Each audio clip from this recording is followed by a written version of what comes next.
Trump doesn't talk about this type of trend imbalance just yet. Hey, it's Marek. It's a slightly unusual setup today. I'm in Shanghai, China. It's a bit cold. I don't have my usual recording setup. The microphone in my glasses is picking up the audio. Hopefully, it works well for you. For those of you watching this podcast as a video, it's a beautiful Shanghai skyline behind me. Hopefully, in a few minutes, all those buildings will light up with commercials, advertisements. The sun has only recently gone down. But let's talk about China and what I call the saddle advantage. It's mid-January right now, 2026. In just over a month, February 17th, a new Chinese zodiac year starts, the year of the horse. And whenever I think about the year of the horse, I think about the fact that horses have really transformed the economy historically, but it only happened when we managed to domesticate those horses or tame them. And I think it's a very interesting metaphor for what's happening with artificial intelligence and all the progress in technology these days. Last time I was in Beijing, I just came from Beijing to Shanghai. Last time I was in Beijing was 20 years ago. I used to live in Beijing when I worked for Microsoft Research Asia.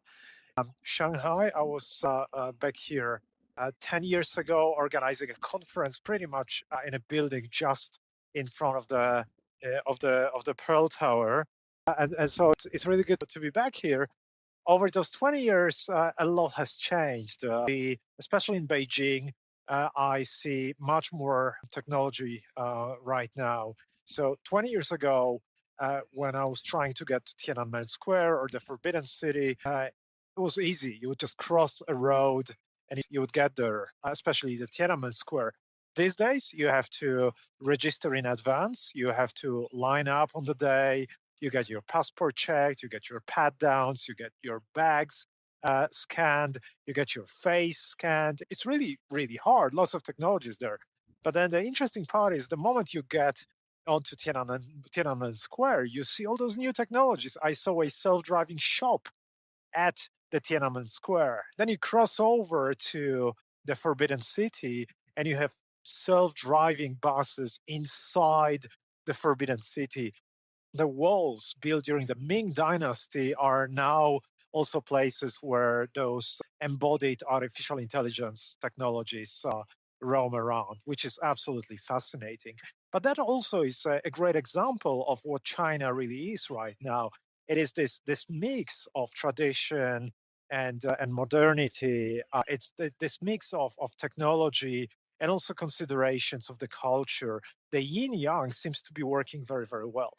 So let's talk about the year of the horse, which starts in just over a month. I think we're going to see three patterns emerging over that time of the year of the horse. The first pattern is the fact that China shows us that regulation is not the opposite of innovation. So on the regulatory side, China is quite strict when it comes to artificial intelligence. The newly introduced regulation will require everyone who provides chatbots or AI companion apps to remind users every 2 hours that they might be spending too much time with those apps. At the same time, they also need to monitor for signs of addiction and again introduce measures to stop any addictive behavior on the side of the users. So that's the regulatory part. With this focus on regulating AI, China is also leading the world in GenAI research. This is the place where the most research is being published when it comes to research in most impactful journals at the most impactful conferences. So that's the first pattern, that regulation is not the opposite of innovation. The second pattern is all about working smarter instead of working harder. In the US, when you look at the Silicon Valley, you see a lot of focus on building new data centers, investing into technologies, training bigger models, spending more time on the training. In China, you see people throwing brains at this challenge. So you see models that are trained at a much lower cost. In fact, between 2023 and 2025, Chinese digital companies have spent 123 billion US dollars on all sorts of capital investment, which of course includes capital investment in AI infrastructure. US 694 billion US dollars, so 6 times as much. The outcome, Chinese models like the recent MiniMax M2 are reaching 90% of capability of the best US-based models. So it seems like working smarter, not working harder, is paying off for the country. So that's the second pattern that we're seeing here. And the third pattern is all about the great Chinese firewall. So I'm here in China right now. I am not allowed to use Claude. I am not allowed to use ChatGPT. Those systems are simply not available inside the country. China builds their own models and exports them, makes them open source. One of those beautiful examples of it is that just over 12 months ago, Chinese LLMs were used at about 1.2% globally. So when it comes to the market share, Chinese LLMs had just over 1% of the market share. That pretty much is a rounding error.